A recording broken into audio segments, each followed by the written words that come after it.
சால மீன் வாங்கியிருக்கேன். கழுவுறது எப்படின்னு பார்க்கலாமா? மீன் எடுத்துகிட்டு நான் சிசர் வச்சே கழுவிடுவேன். இந்த ஓரத்தில் இதை கட் பண்ணிவிட்டு வீத்திச்சா இதை ப்ராலாம் வந்துடும்.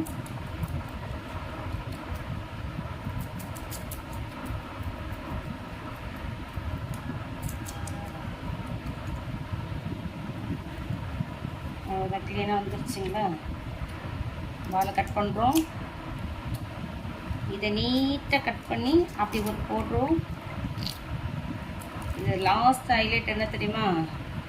குட்டியாக ஒரு முள் இதில் இருக்கும். இதை வந்து க்ளீனாக எடுத்தால் இதில் இருக்குல்ல ஒரு முள், இது குழம்புல இது வந்துச்சுன்னா தொண்டையில் போய் மாட்டும். அதனால் இதை க்ளீனாக எடுத்துடணும். இந்த ஓரத்துலேயும் க்ளீனாக எடுத்துடணும். அப்போ தான் குழம்புல முள் விழாது. அவ்வளோ இது க்ளீனாக எடுத்துகிட்டு கழுவிட்டு வச்சிடலாம். ஓகேங்களா? க்ளீன் ஆகிடுச்சு. இது மாதிரி எல்லா மீனையும் கழுவிடுவோமா?